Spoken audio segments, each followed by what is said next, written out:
All right, we are back again. So today, Kieran and I are chatting with Xavier Lavayssie. Did I pronounce that right? Perfect. Awesome. Well, thanks a lot for coming along. Usually we start this by asking someone to explain their background and how they got involved in the crypto space. So really interested to sort of understand your background and your story in terms of how you got involved in this whole crypto conversation. It's twofold, how I got involved. The first part, I was living in the US and I met BitPay, which is this payment processing app startup that allows merchants to accept Bitcoin. And I met them as they raised funds.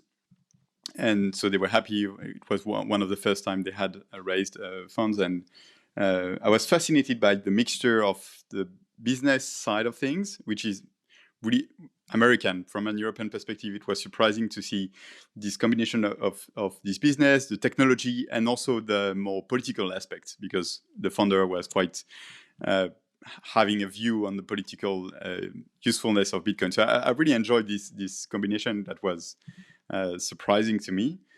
Then the second step I got really more involved is, so at that time I just wrote an article about Bitcoin itself, but also about how it could be used for securing transactions. And so I was already looking into this more regulated version of things.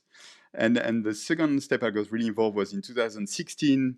I was in Lausanne and I met a few people. So there was Joe Lubin, there was Primavera de Filippi, all those people doing a presentation. It was really a kind of a hacker inspiration conference. At the time, all this was running into more, I would say, alternative vision circles. And that's where I had also the chance to meet Stefan Tual, so one of the co-founders that trained me to do the first smart contract and so on. So that was a fantastic experience. And that's where I got really more addicted to it. It was more from the technical aspect. It's so enjoyable when you realize that actually you can easily do something with it. And or at least for me, that's what got me tricked in the space. So I think one of the sort of core things that we try to sort of orient these conversations around is this kind of relationship between regulated finance and crypto. And I'm really interested to understand, given sort of your background and your story and how you've been involved in crypto, how you see that relationship between those two different worlds. Yeah, I think it's a key question for the next years, right? What's the combination of what's happening in this crypto space and the more regulated side of things. At the time when I started, I was working for the government, so I have this perspective, but also I'm attracted by this more alternative vision of things. So I think it's interesting, all the new spectrum that crypto offers. So to me, there's going to be always a side of things that's fully anarchist, alternative, trying to be opaque as much as possible and so on. And I think that's not going to disappear, and it's going to increase the technology and the ability to do so. I think there's going to be a crypto-regulated space, which is already what centralized exchange offers. So the ability to be KYC'd, use crypto more as an investment. So it's a new phenomenon of young people that get into investment, and you have all these trends happening in that. NFTs is going to be more on this side, I think, for instance, where you have a regulated vision of all these, which is going to probably lower a bit the innovation in the space, but also probably reach higher populations. And then that's, to me, the most interesting is you will have probably financial institution getting into the space, but interacting with crypto as a backend for their financial operations. So that's what we see already with ARC from Aave. So this proposal of having a regulated version of an existing DeFi protocols, but also Forge, so this Société Générale subsidiary that offered on Maker to use security token they have emitted as a collateral to refinance themselves with DAI. So I think that's a fantastic vision on this third quarter, I would say. And then the last quarter, we could see between regulated entities and crypto would be the full use of this technology without relying on public blockchain and so on. And this is a point where I'm going to not make friends and have a lot of disagreement with friends in the crypto space, but I think there is a space for that. And obviously, most of the private blockchain we have seen in the past were really poorly designed, and they missed the main point of crypto, which is to offer an open ecosystem using open source technologies, offering a room for innovation, and private companies were trying to use the same technology but applying their own principles. And I think they are now getting to the point where they realize that there is a room for having a more open ecosystem on which they could play a role and be competitive and so on. And I think this is one of the also interesting parts we can see. That's interesting. So the private blockchain idea is something that I sort of struggle with conceptually, only because I think some of the principles underlying a blockchain, like applied cryptography, so message signing and encryption and all the types of things that we've seen out of the crypto space, I think there's very clear benefits from that to the broader market, right? So, but the question for me is always, why would, if you're accepting that the system is permissioned and is kind of private, as in the access is limited, why is a distributed database like a blockchain the right underlying ledger system to use versus just using a centralized database and all the applied cryptography on the top? Because most of what a blockchain solves in a lot of these kind of financial contexts is this idea of non-repudiation between parties through message signing and to some extent encryption as well. And you can get those benefits without having to use a relatively inefficient, eventually consistent database ledger system like a blockchain, right? So why would a blockchain underneath be necessary at that point? That's a good point. So there are two things. One is more about what is this infrastructure being used. And I think a lot of confusion stems from the use of public blockchain for talking about those open infrastructure blockchains, because we have, especially in Europe, this notion of public goods that are owned by the government, but in the European vision, we don't see it necessarily as a bad thing, and we tend to think that it's for the use of the most people, and the public blockchain infrastructure in the end would be viewed as private in a sense because it's a private individual that control it, and of course you have private in a sense of kind of closed ecosystem. So I think here already that you see a bit where I see things is like you could have infrastructure that are either public in the sense of owned by public entities or even owned by public private entities, but geared toward being a common public infrastructure, which is the case. A lot of infrastructure in Europe are owned by private entities, but are used as a public service, or owned by the public entity, but controlled by the private sector, like electricity, everything. It's in Europe, we have always this mixture. And this is where I think there is some room, is to say we can create infrastructure that have an open entrance where you have different actors participating in, and you have some governance rule that make it work, and that is fully private in a sense, closed system, and that is not this public infrastructure in the sense of blockchain where anyone can participate, but in the end it's a bit messy, who controls it, the governance and so on. And then you talk about the technology, and I think that's a valid question. One of my favorite websites is called myblockchain.xyz. I recommend. It was written like 6 years ago, and it recommends a really good type of blockchain that's based on MySQL and that can allow you to have instant settlement and all those facilities. It's pretty fun to read. But I think there is some interesting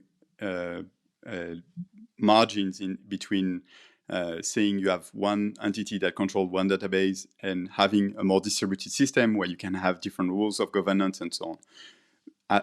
In the end, I don't think that blockchain as they are used in public blockchain are the perfect solution, because it doesn't make sense to have some sort of governance mechanism and so on. But there is so much innovation currently in the public blockchain space that it makes sense to use this infrastructure as they are, and even if they are not perfect. Because when you're saying adding a bit of cryptography on top of existing database, that's a huge undertaking, right? To try to find a way to create this database in a sense that not an entity can control it fully, would make mistakes that would not work. Create all the security around a database is a mess. Having all the cryptography that ensures the perfect settlement when you have the thing happening and so on.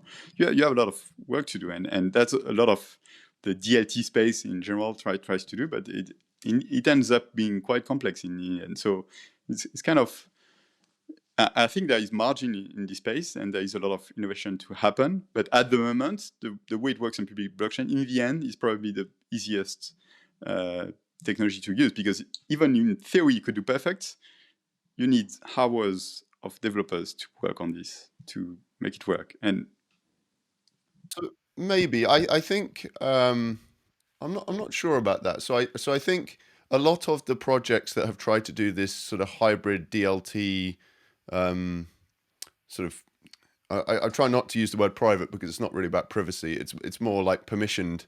It's a idea of having like a permissioned blockchain, right? So I think the issue is that a lot of those projects have tried to sort of not just answer the question of, okay, if we took, let's say, the Bitcoin protocol or the Ethereum protocol and then centralized it on a ledger, what would that look like? Instead, they tried to do much more adventurous things like, change the behavior of the system or change the protocol in some way. I think if you just kept, let's say, for example, the Ethereum protocol and all the Ethereum standards, really what you're talking about is just instead of users pushing transactions into a mempool and that mempool going through either proof of work or proof of stake validation process, it's just one central entity that takes it, puts it into a database, and then exposes it back to the rest of the network, right? So you could literally just strip out the civil resistance mechanism that's proof of work or proof of stake and then replace it with a central database. Now, nobody's really doing that because nobody at the moment is asking for it. But I think a lot that would essentially the downside is that you end up with a central actor that can censor users. That's really the only thing that they can do. So they can't forge users' activity because it's all cryptographically signed, but they can censor users. So if a user submits a transaction, they can essentially reject that transaction and not commit it to the ledger. And at the same time, they could, in theory, go back into the ledger and remove old transactions as well. Xavier, would it be fair then, like Mike, building on what you're saying, kind of the two of you, I'm just trying to compute the different sides of that. What you're mentioning, Xavier, would be something more akin to like not to pick on them, but BSC, where you have a smaller set of validators, maybe it's 20, but they're across different government organizations, or that it's less centralized, so it makes it harder to tamper with, but not impossible. So you're not quite as extreme on the spectrum as Ethereum, but you're not as far on the centralized extreme as like you mentioning, Mike, where you have one central party that controls it. You maybe have a smaller validator set. Maybe it's 10, maybe it's 20 people. And what that does is just make it harder to coordinate amongst those 10 or 20 different validators to do something nefarious. But it's not perfect at the same time. It's not one centralized actor that can do that. It would have to be 10 or 20 or 30 different people who'd coordinate.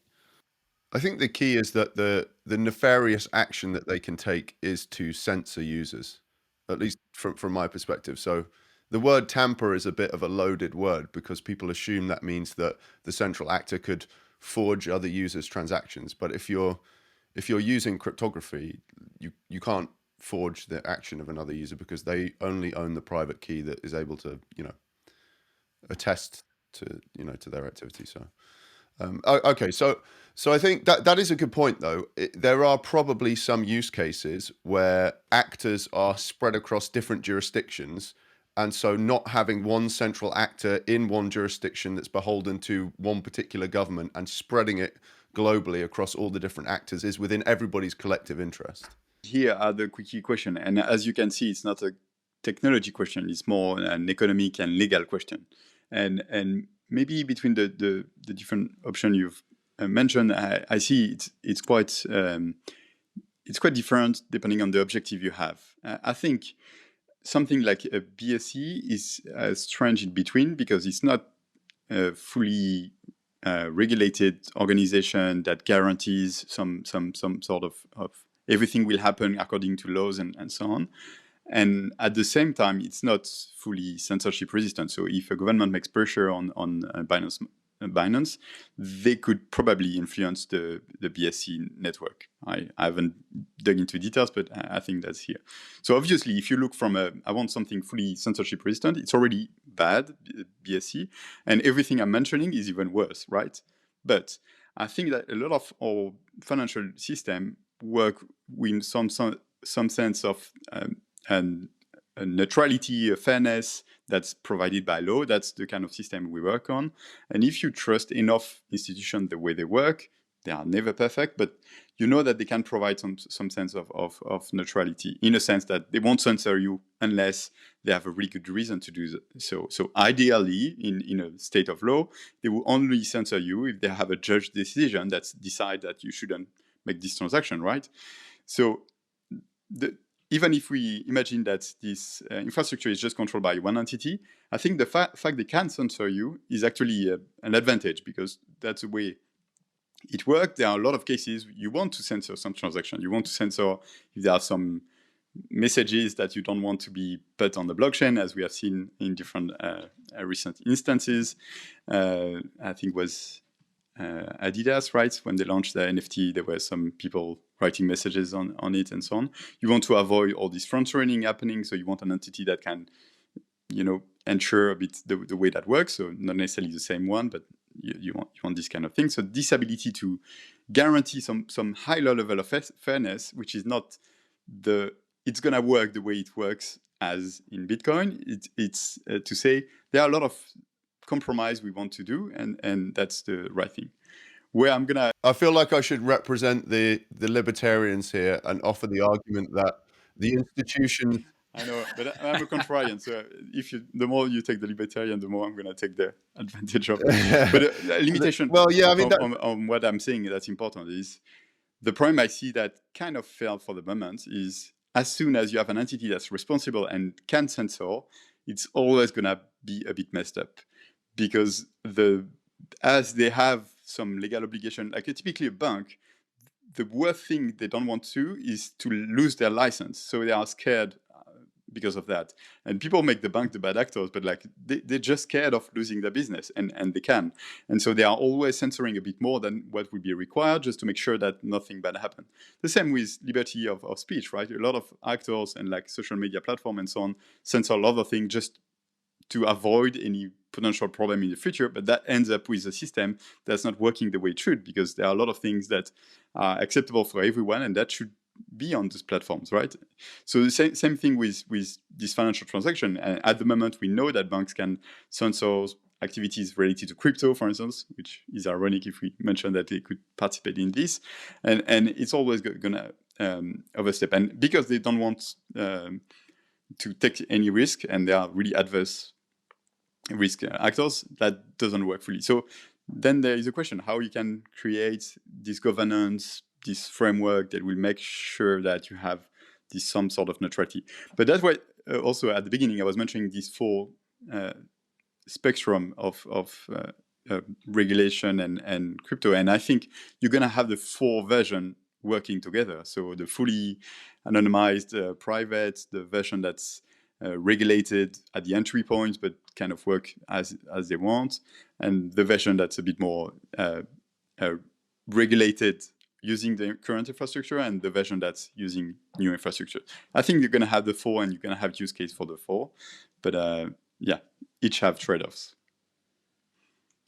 I mean, from a regulator's perspective, they like to have kind of proactive control over how the actors in those types of systems behave, right? That's their reason for existing, is to try to supervise activity and to they would frame it in order to protect consumers. Now there are people who have a philosophical point of view where they would point out that regulators themselves cause all sorts of problems like regulatory capture, and they act in the interests of incumbents rather than actually doing any of the things that they pertain to care about. And that's a bit of a kind of political rabbit hole that doesn't often end up anywhere constructive. So it's probably best we just skip over it, but accept that some people have a different philosophy about that. The bit that interests me is if the regulators start to try to sort of deal with this kind of public blockchains by targeting the on-ramps and saying to the on-ramps, okay, well, you can touch these public blockchains, but only if you're interacting with other regulated firms.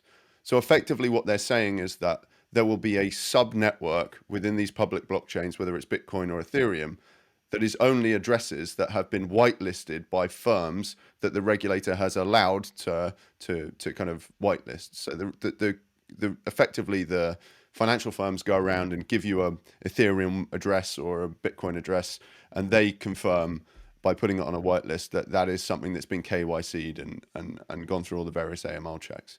Now, the thing that's interesting about that is that that would actually sort of bifurcate the networks by having the kind of dark side of the network, which can't talk to the white side of the network that's whitelisted.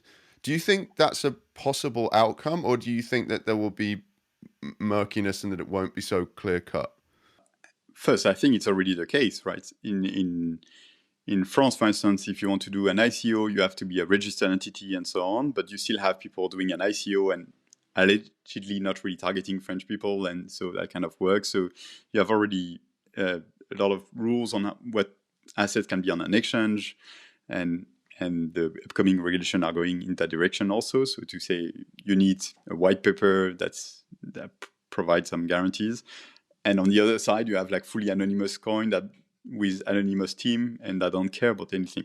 And I think the two cohabitate at the moment pretty well, and I think that's fine. The question is probably how clear will be the line, and I think one advantage is crypto is so global that there is different rules in different jurisdictions, and so in the end you have a lot of assets that can fall from one side or the other one of these kind of rules, and that ends up leaving some leeway for the ecosystem to breathe and have these different type of asset kind of work together. And that's, I think, the stage we are in, where you have, in theory, it's not the same at the moment to exchange some consider kind of legitimate assets, and even if the regulations are not fully enforced, and if you are really using the most opaque or just a random token on DeFi, you can use it, but like it will be harder and harder for an exchange to list them and so on. So an example of that kind of being for listeners that what you can go and buy on Coinbase right now, for example, is relatively speaking limited. You have to get listed on there versus, or Kraken versus going onto Uniswap or SushiSwap, and you can be full degen and swap any token that you can get the address for. So you've kind of got those two sides coexisting as it is right now. Yeah, another practical example would be that you can't go onto fiat on-ramped exchanges and buy Monero. So any fiat on-ramp, so an on-ramp that processes card payments or takes bank transfers, is connected to the fiat system. Almost all of those actors don't provide the purchase of Monero. And I think the reasons for that are probably fairly obvious. So that's, I think, a good example. So, okay, so I think we're in quite a lot of agreement here. I mean, my objective is to try to play devil's advocate a little bit. So I'm trying to figure out where that maybe like a point of departure might be. To what extent do you think that Bitcoin versus Ethereum versus Monero versus, like, do you think that there will be just one network to rule them all, or do you expect these things to kind of split out into kind of specializations? I think the time for one network to rule them all has passed, and probably Ethereum had a chance at it, and they missed it. And that's, to me, obvious that now we have to live in a multi-chain world. I'm not sure there's going to be so much specialization. We're going to see, but I'm not so sure. You already feel like you have different ecosystem with different cultures.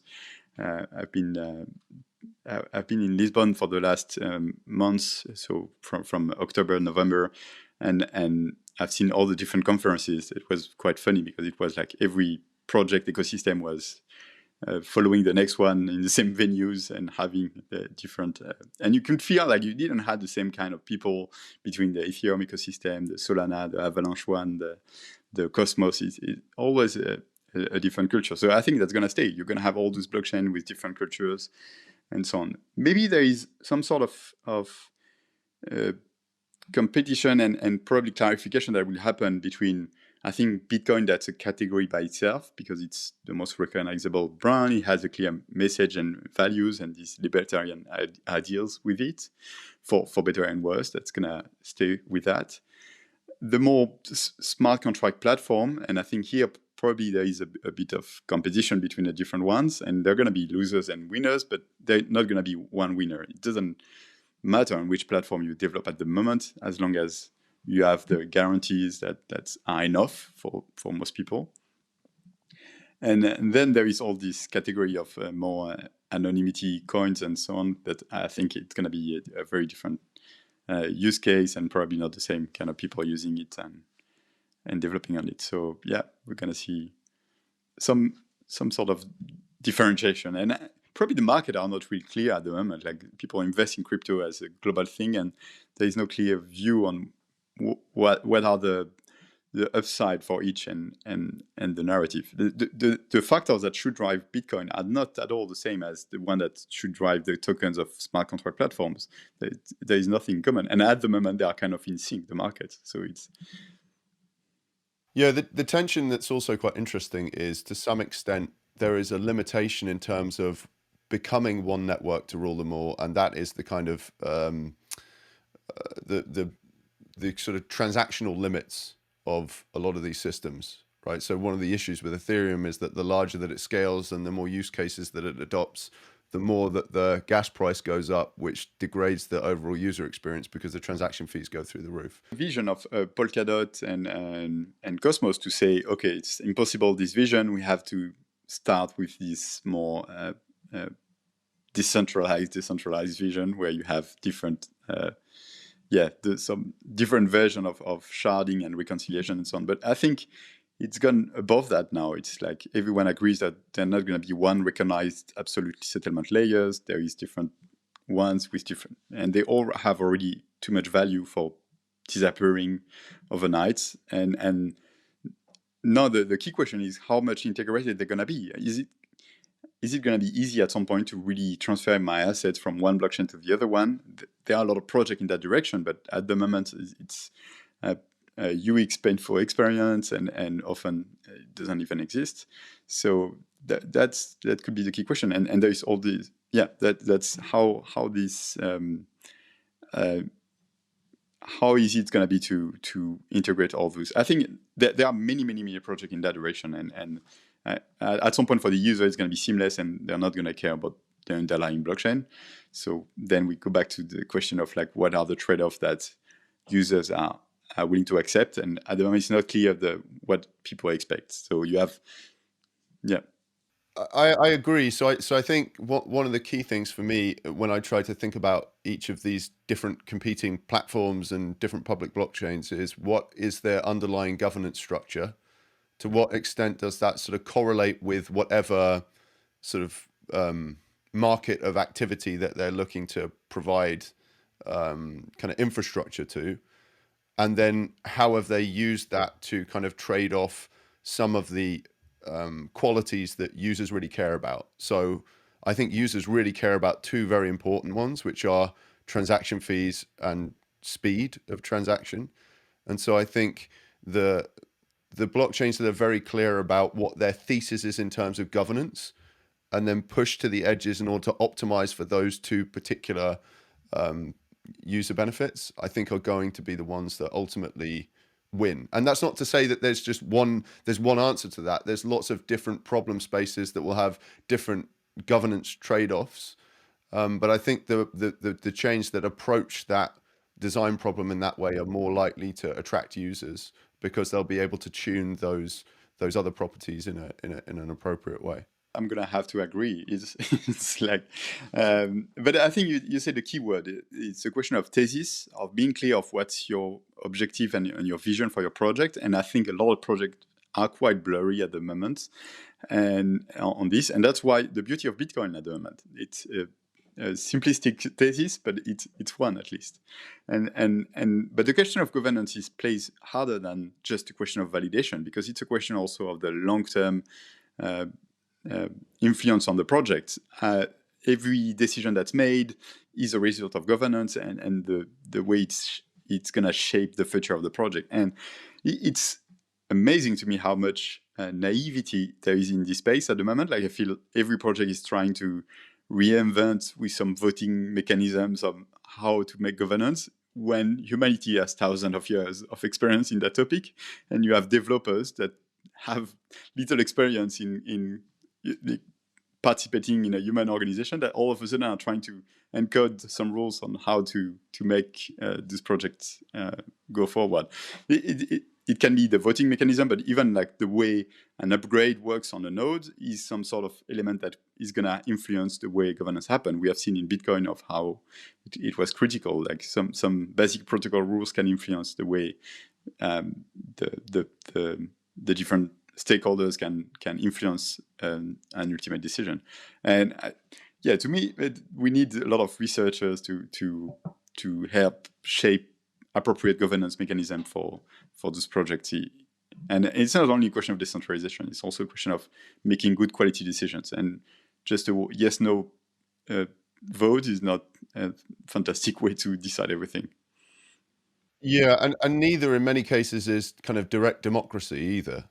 That's one of the reasons why we tend to organize with representative structures, is because direct democracy is actually quite an inefficient way and can sometimes end up with leading to more extreme decisions as well, because the most kind of politically motivated actors are the ones that turn up, and the ones that are ambivalent effectively don't get represented. So I think there's lots of issues with that. I guess if I was going to try to sort of steel man somebody who would argue with you on that point, I guess they would try to make the case that all of the kind of precedent in terms of how these governance structures have worked have been based on the kind of design assumption that ultimately all of this requires a central authority. And by removing that central authority and using technology to make it more efficient, you're creating a completely new paradigm in terms of how everybody is able to kind of collectively attest to their to their position and collectively organize. There's some quite interesting stuff. Sorry, go ahead. Fully disagree with the main narrative in the ecosystem, because I don't think the current world we live in is ruled by central authorities in a sense. It's really, to me, extending the architecture vision of IT and extending the way society works. Our societies and in liberal democracies we live in are actually a decentralized ecosystem with plenty of actors that can influence and participate in a decision. And I think that's marvelous to see how much build of different like lobby groups, and this tradition of cooperation by jobs, having this democratic system where you have this parliament and an executive branch, having the ability to vote on some decision directly, but also being able to participate by creating non-profits and influence decisions and so on. So you have a fantastic distributed system, and the fact that also all state of law that protects individuals but also companies from the influence of the state, or at least to temper too much, allows them to hold some power, like banks hold some power versus the regulator you're mentioning. So if all the banks don't agree with something, or some banks don't agree, they can influence decisions. Some people complain it's bad, and sometimes it is, but it's the way it works. It's a lot of different entities being taken into account and that work together.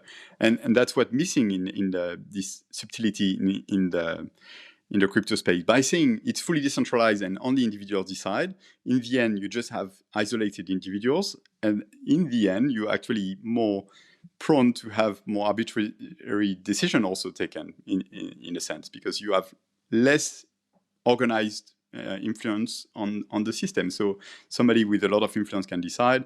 In a lot of projects, for instance, you're mentioning this voting and so on, but like in a lot of projects, a lot of decisions happen in really small groups, and even Ethereum, I think it's getting better, but like the way the foundation worked, the different ecosystem and so on, at the beginning, it's if you look from a political science perspective, it wasn't ideal at all, and it has improved a lot, but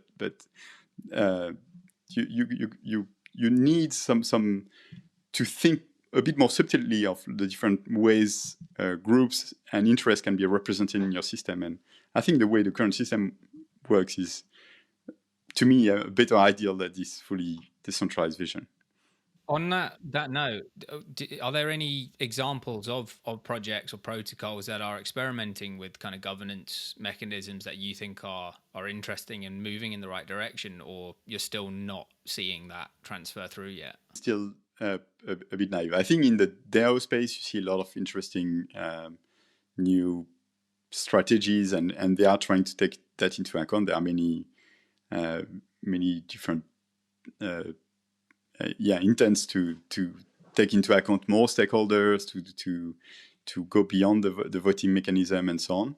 But I haven't seen anything that at the moment really amazed me compared to the way the current system works. There's a long way for that.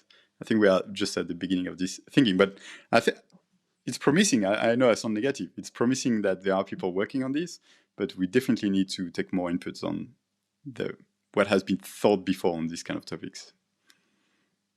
Yeah, and I think, I guess, in terms of where we've got to and the quality of the existing system, one of the sort of challenges of that is that has evolved over time. And it's only been in very recent history that we've had the technological kind of infrastructure to be able to do more dynamic, more direct types of governance in a scalable way. So I think I take your point that trying to frame the governance structures that we have now as totally centralized is not real. That's not a rational position. But at the same time, I do have sympathy for people who say the way that the current governance structures work are, well, one, they've evolved out of a situation where for the vast majority of the time, none of the technological affordances that we enjoy today existed.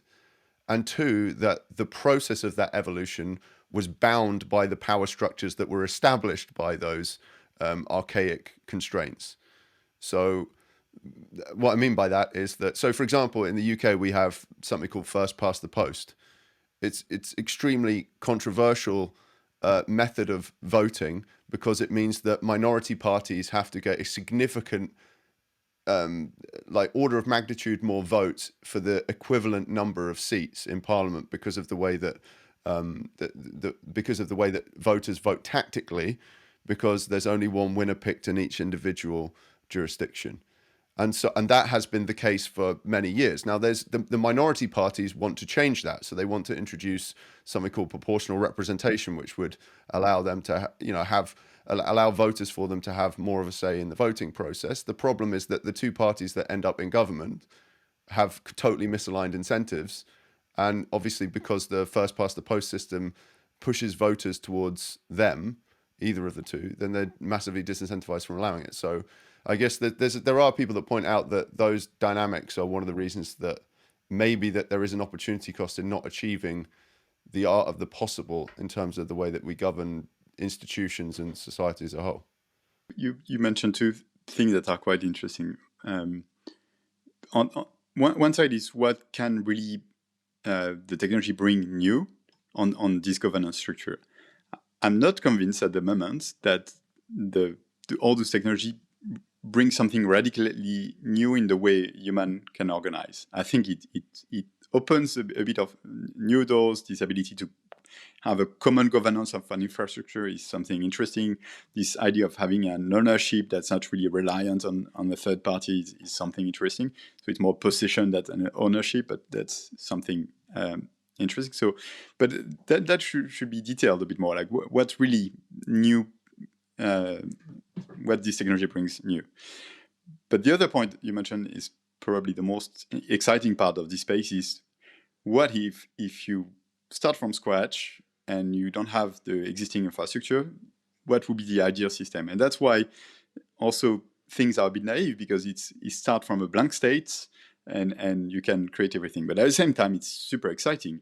And on the topics I'm looking the most at, which is more this regulated version of crypto and all this kind of aspect, that's a fascinating aspect, because even seeing banks and central banks and regulators being at the same table saying, okay, we have this crypto thing that allows a lot of things. So one thing is how to regulate it, but the other thing is what can we create if we were to create an ideal system. So of course, a lot of those participants are already stakeholders and have already a vested interest in one direction or another one, but they can't ignore the fact that you can create a full system from scratch. And that's the competition we are seeing. Like everything that's happening in DeFi is some sort of this recreation in a really organic manner.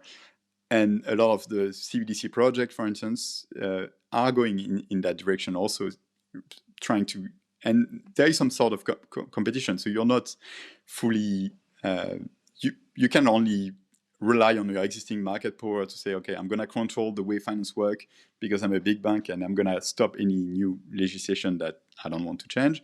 It's like you have to acknowledge that everything is going to change, like how we design this and what's going to be my seat in this. You see what I mean? I think it's a fantastic opportunity to redesign everything. And I don't think you need to redesign by just throwing away everything that happened and every actor that existed. But you need, of course, to, as much as possible, to be a bit objective in the design. And that's why it's great that central banks are taking a lead in that, because it's, I think, probably one of the few actors in the existing system that can provide a bit more objectivity in these kind of visions. Maybe this is a great point to change tact and to touch on CBD. Always get the CBDCs. Sorry, Mike, I don't know if you were going to follow up with one more question on what we were touching on first, but if not, I thought maybe we could get on to CBDCs. No, go for it. I was actually going to ask about CBDCs myself, actually, so go for it. Yeah, well, Xavier, I just wondered, kind of, maybe it's helpful to define what they are in your opinion first, and then we can explore how you see them developing, where we're at, and what the relationship is going to be like with them in the crypto space. Just to understand CBDC first, you have to understand the way money works, in a sense. So just in a really high level view, you have two versions of money. One is cash you have in your pocket. So it's a physical object, it's an asset, it has its value that's written on it, and that's emitted by the central bank. So at any point you can go back to the central bank, and in theory, well, you have nothing against that, but that's another topic. And on the other side, you have the money from their bank in your bank account. That's not really an asset, it's actually a debt from the bank towards you. So it's really the one-on-one on this topic, but I think that's something that needs to be clarified for most people. And the question is, how can we create the equivalent of cash? So some sort of public infrastructure in a sense of public owned, that is digital, that has the same, and that gives some sort of most of the properties of cash in this new era. Because debts from the banks have a few drawbacks. One is controlled by banks, so you need these private actors, and in some countries they are not functioning the way they should probably, and so that can be a problem. Then there you have the risk of counterparty risk, as it's a debt from the bank. If the bank fails, in theory, you could lose your funds. So even if it's insured to a certain point in Europe, you still have this risk. And so that's a few limitations you have with existing. So that's the general idea of it. But something that, to be clear, is like these CBDC, so central bank digital currency IDs, at the moment are not one project, but like a spectrum of ideas around these. And there are very different projects depending on what the kind of objective you want to tackle. Among the main objectives are how you facilitate financial markets, the way they work, by providing this sort of digital cash that's a bit easier to settle some transactions. And a second option is to create a more common everyday life cash this digital cash that you're going to use for paying your groceries and so on, that also could help people that are unbanked currently to have some access to digital finance in a sense. So that's the broad overview of what are CBDCs and what could they be used for. So in terms of CBDCs and their position or their positioning on this sort of cash versus debt and the way that traditional banking operates, do the regulators have a kind of view on what some of the kind of systemic impacts and risks of CBDCs might bring? So are they concerned that by introducing these new systems that have these new properties, might they be introducing shocks into the market? Is this a conversation that's happening? There are many risks that have to be fully assessed for CBDCs. So the most probably obvious one is the risk of removing the banks in a sense. So because if you have this sort of digital cash, why you would have a bank account? Like, why do you need money at your bank that is at risk? If you could have this digital cash that's a bit more guaranteed and so on. So that for most users it would make sense. And then the question would be, if you don't have to deposit in the banks, how do you guarantee and make it work the money creation?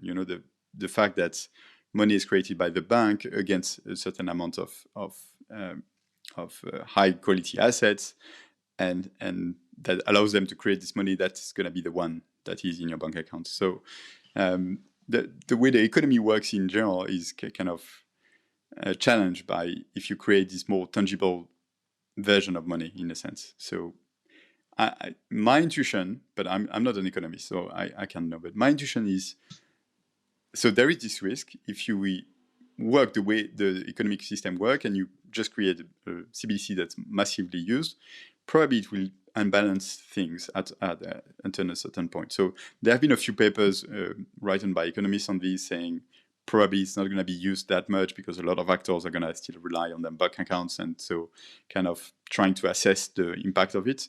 But my intuition is to say, even if it were to have a larger impact, maybe the question is how we redesign a bit the way this work, because the way money creation work, all this, to me, has never been challenged. And as you mentioned before, like, it's been created by the history of structures and existing actors and so on. And nobody really is sitting at the table and saying, okay, if we had the full ability to redesign our financial system, what would be an ideal scenario? And I have the intuition, but again, I'm not an economist, and there are a few papers written on that, on the unbundling of banks and so on. I can point you to it, but so people consider this idea as a potential threat. A train of thought that we could have at this opportunity. So, but that was one first risk. So the risk of disintermediating the bank, but then there are many others. Of course, probably the most also massive and critical is cybersecurity, because if all your money is in one system, then you can imagine how it would be catastrophic if there were any failure. The way the current system works is way more distributed. Like, if one bank has a failure in their IT system, it doesn't stop the full economy. But if you have one CBDC that's massively used, then you have like a pretty easy target for the way the economy functions. Yeah, although, I mean, the real-time gross settlement system in the UK or the SWIFT network being compromised represents a fairly significant systemic risk, though, right? I mean, it's not like the traditional financial system is distributed. There's various different, schemes and nodes on the network, and they're not tightly coupled. But we do still have these sort of central schemes, whether it's the card schemes or SWIFT or faster payments in the UK, or the real-time gross settlement systems that the banks themselves use with the Bank of England. There are elements of that system that are fairly sort of pivotal. A lot of critical infrastructure, but if tomorrow even the RTGS, or the system used by the central banks where the banks have an account, or other system were to fail, you could still transact with your credit card. If the credit card system were to fail, you could still make some bank transfers. So each of them is critical and would have massive impact if you were to fail. But that's why they are quite controlled and done hopefully in the most rigorous manner. But each of them wouldn't tear down the economy at once, right? Hopefully. The bit of this that's interesting to me, and the reason why I just asked you the question about if the regulators have a position on the risk, is because the biggest question mark I have about CBDCs is not really whether or not they're viable or whether or not users would even prefer them if they're faster and cheaper to transact on. I think they probably would. I think a lot of users don't really care about decentralization and censorship resistance. And if you provided them a platform to be able to transact digitally that was faster and cheaper, they'd pick it. The issue for me is really, what is the likelihood that this will ever make it to market in a reasonable time frame? Because regulators tend to kind of, especially with areas of innovation like this, if you leave it to them, they'll just sit around in, consortiums discussing risk ad infinitum, and nothing will ever, no rubber will hit the road. So that's why I sort of always extend my definition of CBDC to include some of these other sort of manifestations of central digital currencies. So USDC or Tether would be an example. A slightly more above board version of that might be the Libra project, which has now been called the DM project, that's supported by Facebook. I think in particular, the latter, the DM network, because it has such explicit support from Facebook through their Novi wallet project, which is going to be embedded in all of their various projects. And I shouldn't say Facebook, I should say Meta now, because that's the name of the company. But I think that DM should be included in that conversation. And I think the regulators know this, which is why when Meta, what they were previously called Facebook, when they announced Libra as a project in the first place, the regulators immediately reacted quite violently in terms of calling them up to account for what they were planning to do, and have clearly put pressure on them because they've drastically changed what the proposition looks like over the course of the last 12 months. Yeah, in this relationship between regulation and innovation, which is a perpetual debate among even regulators, maybe something to unpack a bit is when we talk about regulators, we mentioned different instances, right? You have the sector regulators, so the regulators that usually are more technical, trying to make a market work. They are risk adverse, but at the same time, usually they come from the industry and they try to make it work for the industry also. So they try to create fair rules. They can be subject to some regulatory capture, but in the end, they are more a technical aspect of it. And then you have the political aspect of it.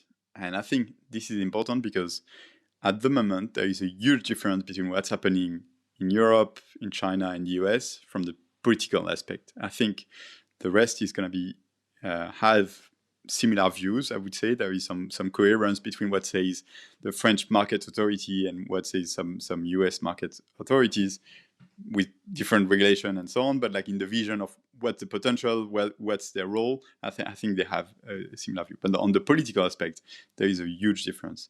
And the third actor, just before digging into that, is the central banks. And I think the central banks are an interesting actors, as I mentioned before, because they have technical expertise in how the market works, the regulation, some aspect of the regulation, and so on.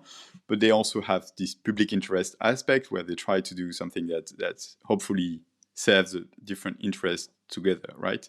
And so they are supposedly independent and so on. They have their own culture and their own sociology, I would say, that factors in the way they make decisions, but I think it's an interesting actor.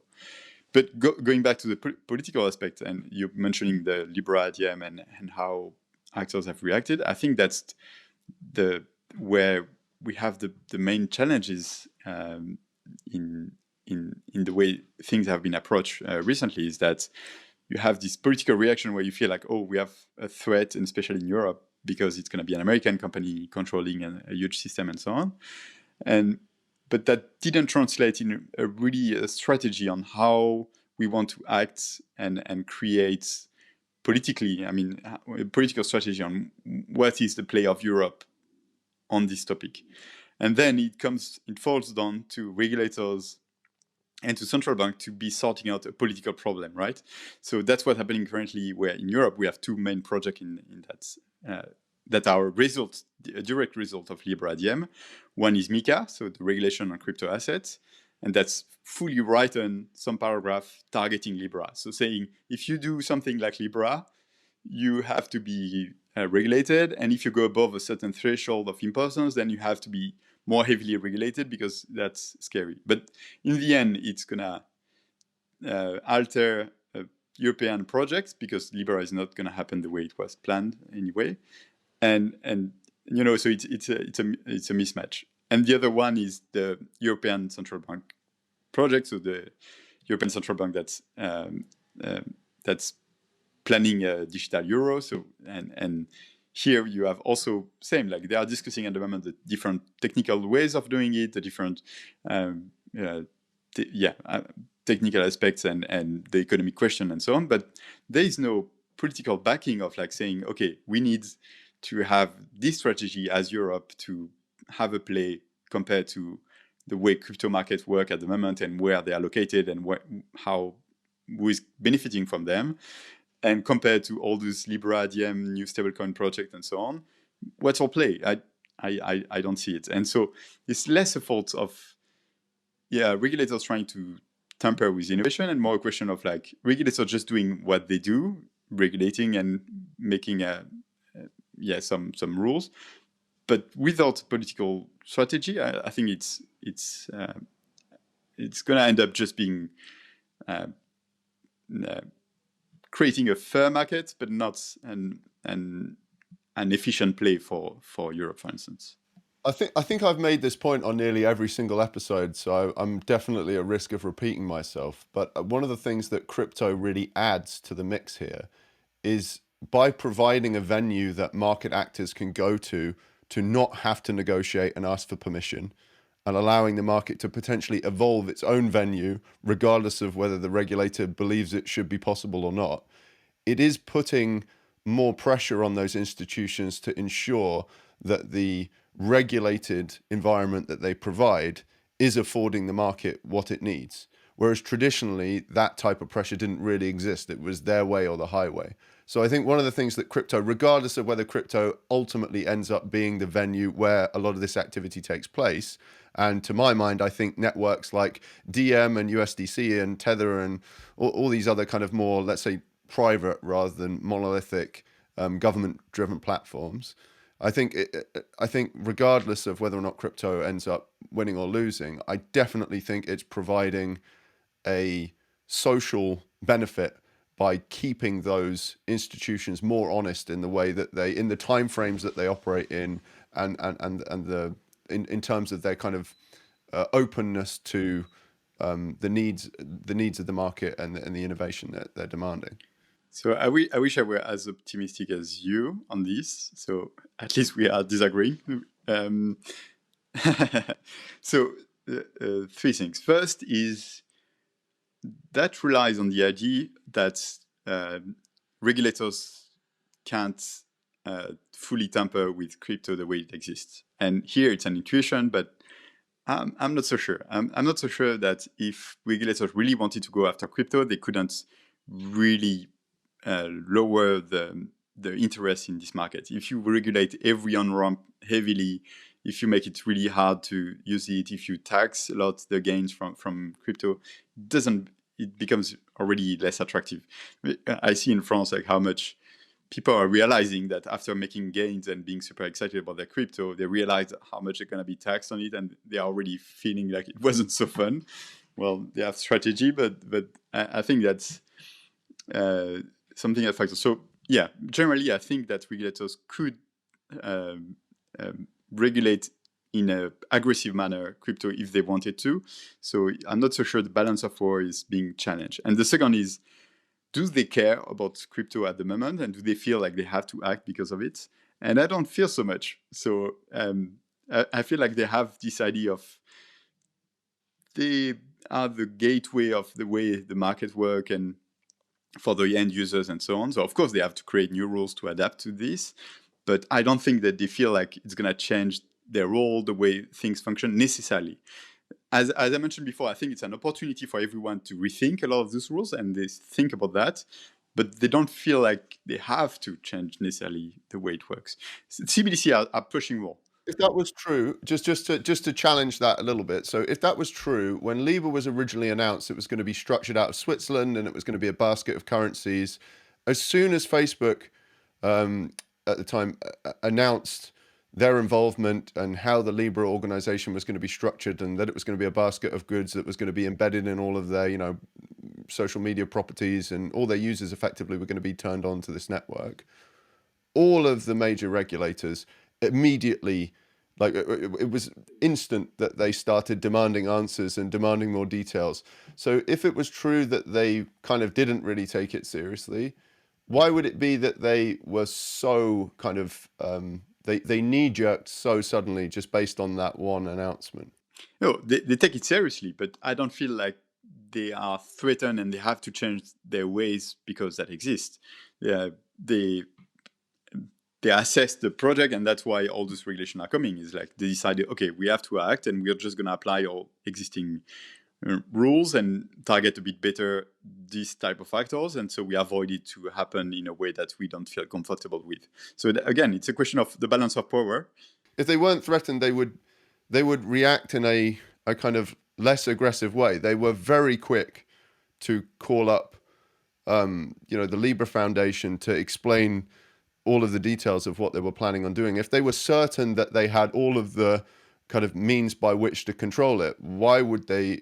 I mean, we're never going to know the answer to this question. It's one of the reasons why I think that the regulators maybe aren't quite so comfortable with their ability to control this activity, particularly if it's done at scale by large actors like Facebook. I think they realize that there could be so much political downside to interfering with technological innovators trying to solve some of these problems in the financial realm, that if someone like Facebook was to turn this on tomorrow, it could create a nightmare for them because they're not able to put the genie back in the bottle, because there would be outcry about regulators interfering in innovation.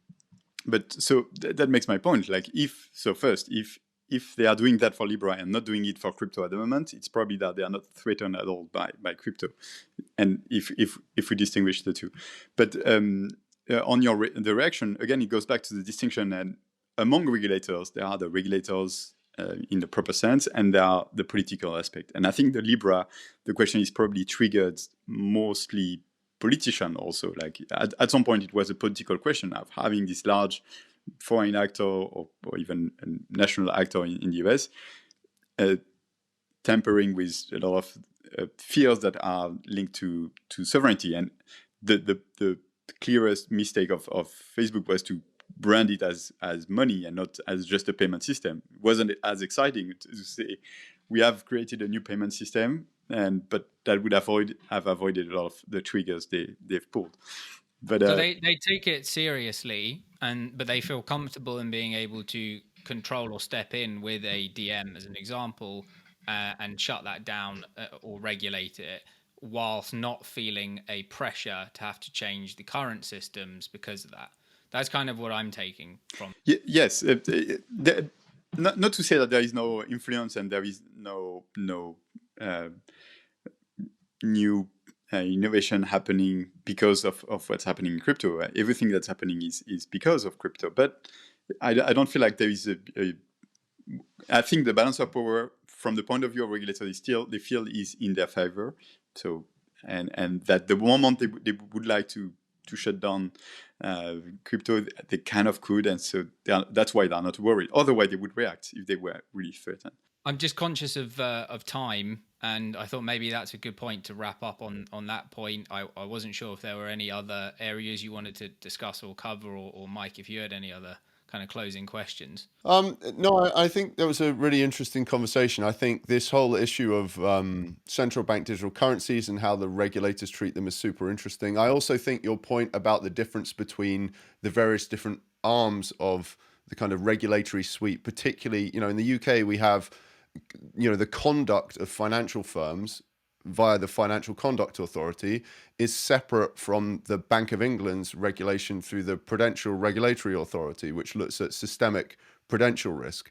And the interesting thing in the crypto world is that a lot of the regulatory constraint that you would need to capture some of this activity in is dependent on the kind of conduct regulator, whilst a lot of the implications from a kind of systemic point of view, from a prudential point of view, sit with the Bank of England. So in a way, the central banks need to go to the conduct authorities and have a conversation about what the prudential impact of some of this new payments and broader kind of crypto financial activity might be, and they are separate institutions that have separate legislative structures and governance structures. So that's not actually a simple problem for the regulators to solve themselves. Yes, there is a lot of interplay between different actors to create the regulation.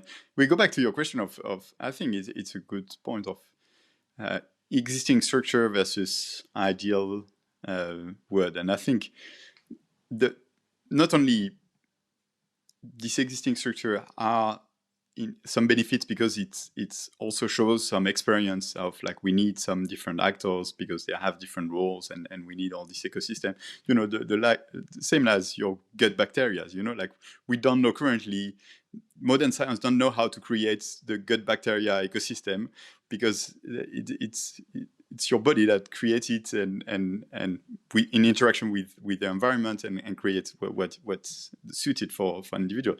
So I think that's the way we have to deal with all these institutions and existing actors. So, and when we try to recreate things, we have to decide a bit what we want to keep, adapt, and so on. The something maybe a bit challenging of crypto is it's gonna probably change a bit the roles of some existing actors, and definitely I don't think it has synced in a lot of regulators to say, okay, maybe it's gonna change, but we have seen in the US how it's been some sort of competition between different actors, and definitely there are going to be some influence in that way that of this infrastructure. But the way it works has also some reasons in a sense. Yeah, I mean, this was a challenging one for me to play devil's advocate on, to be honest, because a lot of our underlying thesis of what we do with the fund is that actually the regulators aren't going to just roll over and allow crypto activity to undermine their ability to control risk. And so I think the most likely outcome, at least outside of kind of like edge case, if you think about more about the kind of mainstream financial activity where the most of the activity will lie and most of the capital will lie, I think it's more than likely that the regulators will fairly tightly constrain that activity. At the very least, they will require those actors to be kind of licensed firms. And I think the issue for them right at the moment is just that there's not a clear categorization for a lot of that activity because the legislation was developed before all of this crypto stuff and the fairly unique dynamics of that universe existed. And I think the regulators at the moment are clearly working to try to figure out how they can get their teeth into it. In my opinion, I think it's quite likely that they probably will. And I think it will be interesting to watch the crypto space evolve as that regulatory kind of impact starts to kind of flow in. And I think there's going to be, you know, I think the most interesting, largest, most viable companies are going to be the ones that try to play that game instead of taking an ideological approach and trying to ignore what seems like a fairly inevitable outcome once the regulators step in. Maybe the 2 points I would like to make, and that are probably the one I feel strongly about at the moment on this area, is first, the upcoming regulation and the way regulation is designed is not prepared for the scale of change that the technology will enable. So we are talking about crypto, the decentralized aspect, but I think zero knowledge proof, for instance, is going to have a far more impact, I think, than the way just crypto works. Like the fact that we can fully change the way digital system work, the way we create trust, the way privacy works in a sense, so we can create fully compliant by design infrastructure, or nothing has been designed this way at the moment, and that's going to be really challenging. So definitely there is a strong topic ahead of how challenging this is going to be. And the second point that's important in what you're mentioning is really the key question is to abstract from this pure regulatory question, which of course are important for startup at the moment to try to find the right sandbox and the right also person to discuss to be able to create some first project. And I think that also in Europe, the pilot regime is like some strategy to try to help this dialogue and these things moving forward. I kind of trust regulators to do these right steps, but as we discussed before, the critical question is the political strategy around it, because we can be tinkering and find something that makes a few startups work and kind of have some room in the way finance work. But to me, the question is how we create the next huge companies at the global scale, the same way the Americans have been able to create the GAFAM in the past decades.